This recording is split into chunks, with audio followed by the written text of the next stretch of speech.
Nah, it's been a long time coming. It's been a dream that, you know, a couple of us, well, most of us have been trying to achieve for the past couple of months, and we're here. As you guys know, we've been doing Instagram lives every Thursday. We will continue to do Instagram lives, but this is really want to, you know, like bring our traffic to like a podcast scene. I just want to thank everyone for your support, for your continued support, and I just want to give thanks, yo, because, yo, like, it's not all the time that, you know, you have a group of friends that can come together and do this. And we're doing this, you know what I'm saying? We're doing this. It's being done. And you guys are viewing this right now, so it's fire. So I just want to thank you guys.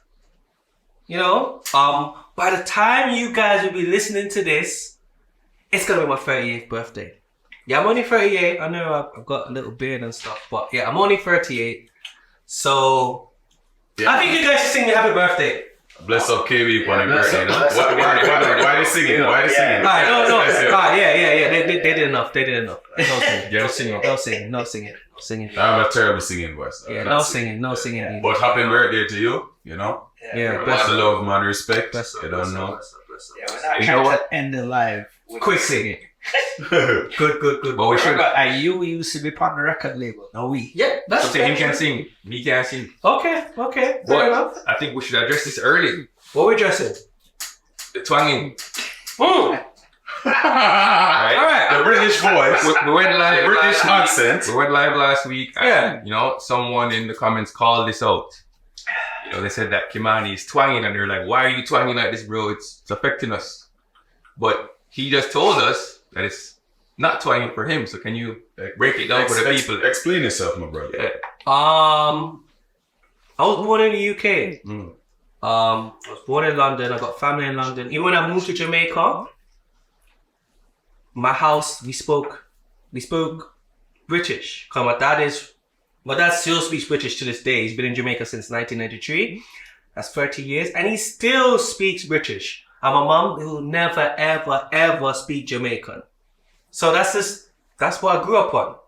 Like, Remy will know, funny story, when I came to Jamaica, I went to Women's Prep for a year. And like,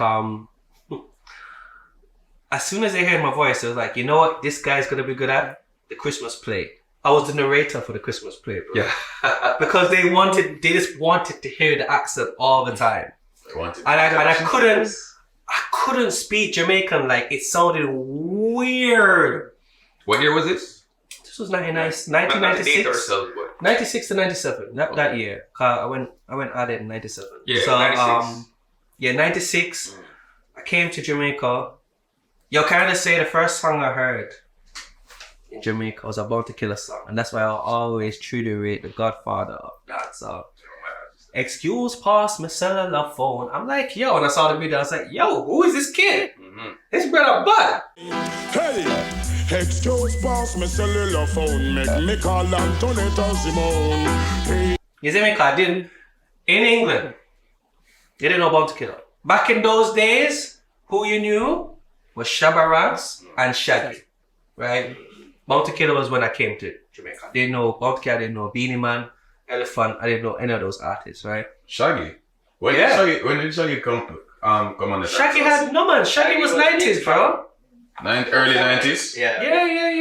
Shaggy had Mr. Bombastic, right? Mr. Bombastic, really fantastic. Yeah, Bombastic was like 96 though. Or 95. No, I was in England when I heard Bombastic, man. I was in England when I heard Bombastic, actually, yeah. You know, I was definitely in England. I feel like we can expound on that topic. You know, I want to vote for the British thing. I think Arden, your nickname was British. Yeah, it was. At Woolman's, it was Solo Tall Boy. Given to me by a few people that I still call friends here. Solo Tall Boy. Yeah, Solo Tall Boy. And maybe they can expound on it in the next episode. It won't be this one. But yeah, will not be this one. But yeah, yo, like seriously, Get back to that, right? You mentioned how Shabba and Shabba and Shaggy, were the big artists in London, right? Yeah, Shabba and Shaggy. There's what they. I know we kind of spoke about this on our live before, but like, why do you think those guys you know, were so important or big in your country?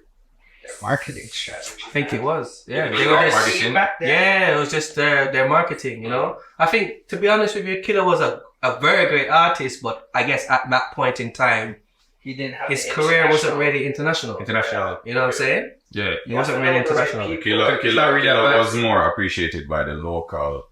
Yeah. scene. Yeah, Not definitely. really Yeah, it was So international. it had nothing to do with the actual vibes of the artist because we had some big artists out back then, you know. Well, No, Except yeah. Bounty, Beanie. some of the music also was curated for a crowd that was more palatable for a wider mainstream, so it could make it on radio. Right? Like back then, if you could get your music on radio, you got the tours. That's true.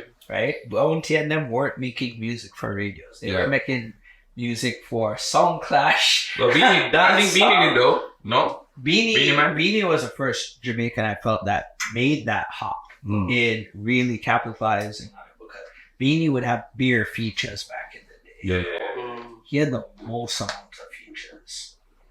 Sean Paul took it and ran with it.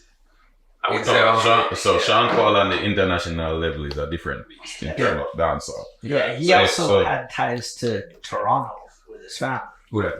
Sean Paul. Sean Oh, Paul. okay. So I didn't even know that. So that's why he's so big in Canada. And then I think part of the reason why Sean Paul made it that much too was because he's such a marketable person. It's sad to say, but you know, he has that whole that international look to him, you know. Yeah. Light skinned youth, you know, from uptown, he has a sound. So if you put Sean Paul against a Bounty Killer, marketing wise, it's just people are gonna gravitate to Sean Paul. This goes into one of the first Instagram lives we did when we spoke about like Afrobeats versus dancehall, right? And as you said, it's just not fun nowadays. Like, are the girls still wind up themselves? I don't know.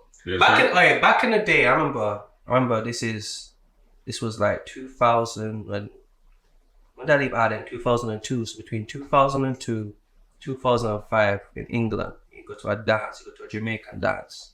You and your boys them go. One of the first things that you guys are doing at the end of the night is, yo, how much girl do you wine with? That was the thing, right? How much girls you wine with? How much girls you got the number from? Because that was the vibe. The girls were dancing. You know what I'm saying? If you couldn't get a girl to dance back in the early 2000s, and I don't know what's wrong with you. Something wrong with you, right? That was just a vibe. That was the goal of the party. That was the goal. Yeah. Yeah. So. You know, How much over you catch? yeah, like you could be behind a girl for. Yo, let me tell you something. If you're behind a girl for an hour or like 45 minutes, that still counts as one bubble. Don't think that counts as 2 or 3. That's one. That's one. You have to be going around. You have to be diversifying your portfolio. You know what I'm saying? Like, you can't just be like staying in one. Everybody have a different wine, you know. You have to sample. Yeah, you have to sample all of them. You know what I mean? But it was because of the music back then. The music was the culture changed now. The man them going out and probably the man them saying at the end of the dance, yo, how much buckle you buy, dog? Yo, How much buckle you buy? you know what's funny? That's crazy to me. When we were younger, like, you would know if a girl by her bubbling skills. She can wine, you know. You know what I'm saying? Like, some people had a reputation. exactly, for me, and you that have to was- catch a wine. fact, right? I mean, I don't even have that anymore. You think the youths them have that these days? Like, No. the girl is known for dancing. No. I went to my first soca party just because I wanted to catch a bubble off of somebody.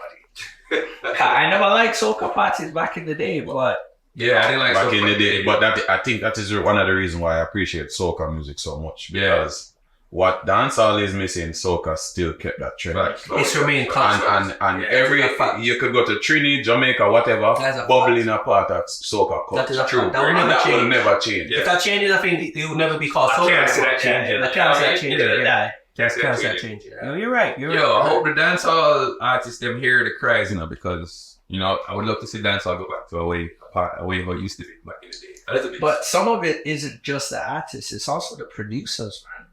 Because like the rhythms have to build and like be provided to certain artists. Sam, speak on that. What do you feel about that? Well, what I can say is that, again, on the last podcast that we discussed the dancehall versus Afrobeat, it's more of the artists have become very egotistical. It's basically you're trying to follow what they want to do, and they are following the nowadays trend, which is the whole chopping and flossing and that type of music. Nobody will go back to the real dancehall culture, which is juggling, right? And if you think back to rhythms like pepper seed rhythm and those kind of rhythm where certain artists used to do certain songs and it would be 25 minutes worth of bubbling. Music changed. Yeah. You have who's running dancehall music right now? Skeng. Skeng now sing a song for girl bubbles. Skilly Bang now sing a song for girl bubbles too. Valiant. For the most part, Sometimes him sing girl song, but it's not the type of song that's gonna have that impact on that thing. So the music changed so much, and then what we used to classify as good dancehall music, Afrobeat has taken that and run with it, and then we have lost our way instead of just keeping that same vibe. I get it where things have to change, but you can do a little bit of the new stuff and keep some of the old stuff going. I guess everyone really has their Balance. Yeah. But I think dancehall has changed because the culture in Jamaica has changed. In terms of and I hate to stress this because I think I've said this before, not on an Instagram live, but in general. It's posted on stories. But this whole, when you go to parties now, it's more about the flossing thing. You see me? It's not about the enjoyment. It's not about people enjoying. Well, probably they still enjoy themselves. Probably the way people enjoy themselves back in our days, back in now, is two different things. You know what I'm saying? So probably people enjoy spending like $5 on a bottle. I don't know how you would, but okay.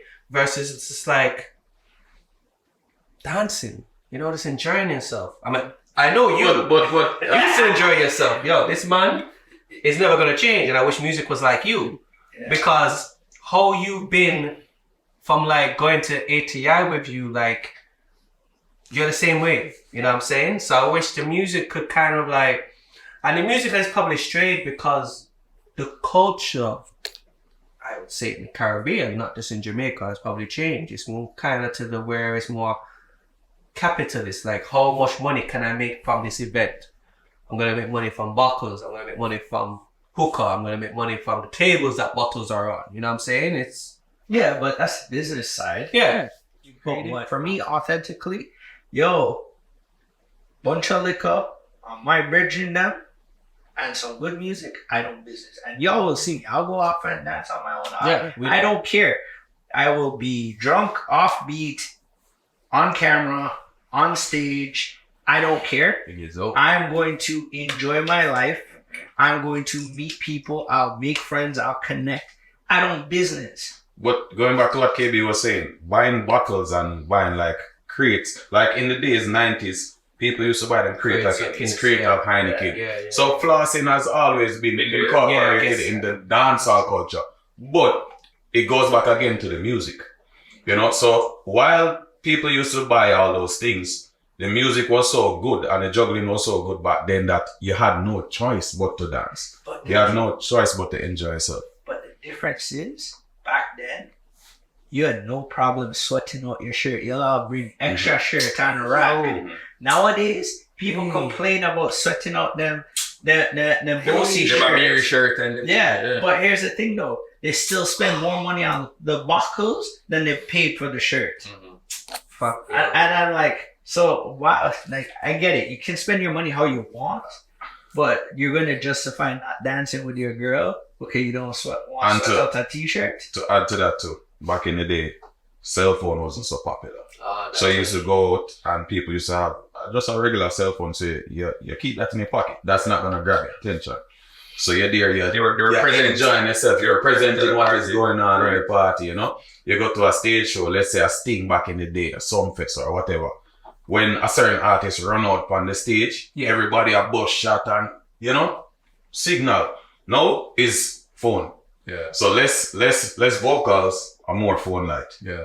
So what's a good concept is the parties that force you to put your phone away. Like the mom soca parties where it's like water and paint and everything. Put your phone in that. Maybe people need to utilize that a bit more moving forward. But I also want to ask you guys, do you think it's a reflection of the actual fun these days? Like maybe the music isn't as fun. So maybe that's the Yes. reason why It's not as fun. Yeah. But I also want to bring up, like, you know, there's this ongoing thing of as you get older, you kind of look down at the music that's going on today in the generation. I don't think that's what it is for us. But every generation, the quality of what people appreciate in music always shifts. It shifts in a show. Yeah. And I fully understand that. But I feel like as a man that appreciates music, right? I can go back a few eras and love the music from back I then. loved it. And you can go, you know, a decade at a time, and I will enjoy the music. Music that's being put out today, I don't know if I'm just coming up as an old soul or whatever, but the music that's being put out today, you really have to sift through to find the good songs. Yeah. You know, That's You true. sound That's like true. your grandmother and grandfather. but that's what I'm saying, but it's warranted this time. My mom right now is a huge Barry Hammond fan. Mm. Like, if we go to a 20-year-old Jamaican kid right now and say, hey, we're going to a Barry Hammond concert, they're not be interested because that era is not something that they enjoy. They enjoy this era, the new era, which is the chopping and the skillies and the this, you know? So I think time, with time it changed, you know, the whole appreciation for the music, but I guess, I don't know. It's lost its way. Even changing from, like, let's think about hip hop, rap, right? Yeah. Rap music has changed so Hey, much. bro. Like I'm sorry. The other day I went to New York, bro, and I flew in, and my cousin-in-law picked me up, and he was listening to, like, rap from the 80s and early 90s, and I'm listening, like, on the drive to my uncle's house, and I'm like, yo, why has the music changed so much? I appreciated the drive just because of the music that he was playing. Now you're listening to the baby, little baby, all of them, and it's like, no. The sound, they all sound like, it doesn't sound like rap. It's terrible. I think rap is worse. I think rap is in a worse position than dancehall. But you know what's Yes. funny? Because I dancehall think is definitely. mirroring rap. To me, I feel like dancehall is mirroring rap style. Like they call it trap music. Fair. Dancehall has a But trap vibe to it. when I say I think it's in a worse position, meaning the fact that when you compare 80s and 90s rap, the rap that we grew up on, compared to what it is today, dude, what is just, When you it's got, like, despicable. top people that used to be in the industry talking badly about the Yeah. industry. Yeah, like, bro, the fact that Snoop openly talks badly about what rap is now, that's rough, man. Yeah, like, no, it's nobody bad. is doing that in dancehall right now, but we could be not far along from that. Yeah. But, like, Right. Yo, I like, who's gonna be the new Nas? Who's gonna be the new There's Jay-Z? no new Nas. So Who's gonna be the modern day Tupac or Biggie Smalls? Yeah, It's like, you don't even see anybody with that potential. No, Like, there's a couple, the J. Cole's and yeah, I was gonna say, Kendrick Lamar's, Oh, but like, it's man, like, it's still not, Like Lupe Fiasco, he just got like faded out. Yeah, You know what I'm saying? yeah. Keep, you know, push. I've changed, right? You think about the top 100 or whatever, right? And you look at certain songs that are number one. You're like, oh, is this song number one? put it out I'm not hating all of them though. there. Like, I'm not hating anybody. people who will never be replaced in the rap industry, in my mind. There'll never be anything close to Wu-Tang Clan ever again. Yep, Wu-Tang Clan forever. That's what Yeah. they keep on saying. EVE, there'll never be another. And big up to Bone Thugs and Harmony. Yeah. What? Bone Thugs, Twista, even Mary J back in the day. Most Def. Hey, we're talking about hip yo. Steph, come on. Yeah. Most Def copy. Yo, these Like guys when Common, they spit, Every couple bro. of dudes. Yeah. Story back to Timbaland and Magoo.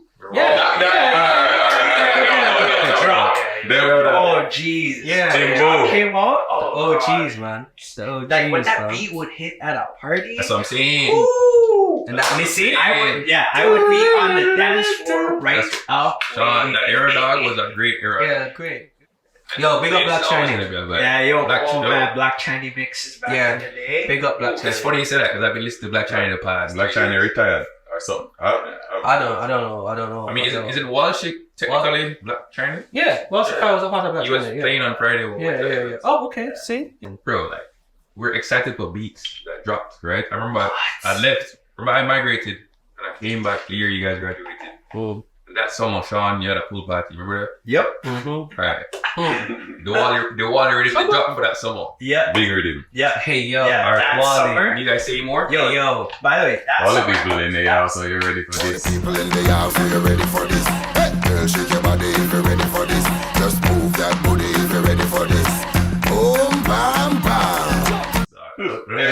already.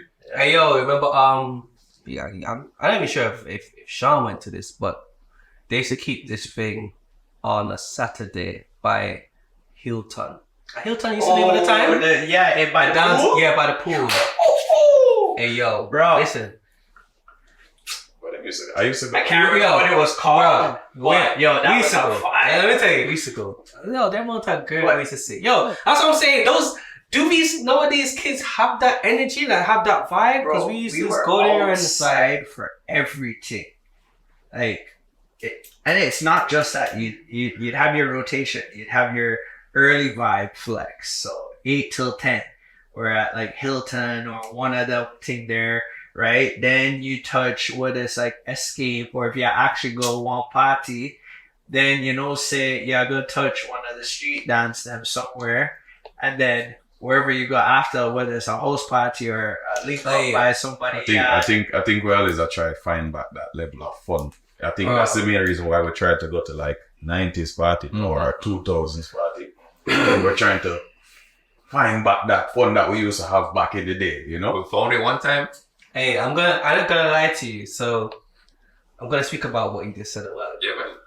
But back in the day, this is as I keep on saying, I left when we graduated. I moved back to the UK for 3 years, and those 3 years between 2002 and 2005, the music between those 3 years were fire.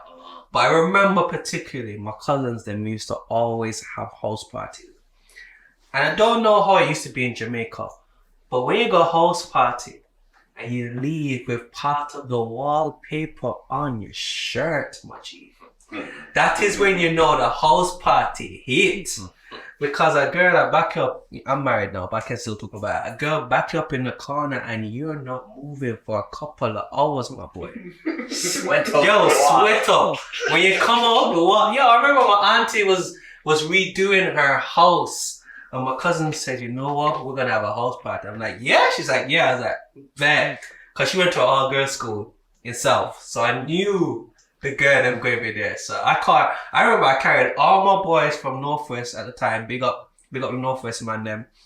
And we went down. We spent the night there. And it was epic. It was and that's what I miss. I miss house parties, yo. That's what I know about the UK. UK had house parties. In Jamaica, the house parties, I remember going to a house party in Jamaica. It was like in a backyard in Cherry Gardens. A backyard in North. You know what I'm saying? It was, yeah. Those were good vibes as well, you know what I'm saying? There's actually a party in Jamaica called House Party. Yeah, man. Those were the sessions. That energy, as you keep on saying, that 90s energy, that early 2000s energy, we try to bring it back. And I'm not gonna lie, that party that we went to for your birthday about 3 or 4 years ago was one of the best parties I've ever went to. Strictly 2K, when it first came to Florida, was absolutely fire. It's one of the best parties I've been to in Florida. Actually, I would say still to this day, it's one of the best parties I've been to. Definitely. Been a good one, fellas. And I've never said this before, but I'm going to say it. You need to subscribe below, click on the link, get that notification bell. Boys Brunch Inc. We are out. Don't forget to like. Yeah, man. Follow the social media platforms.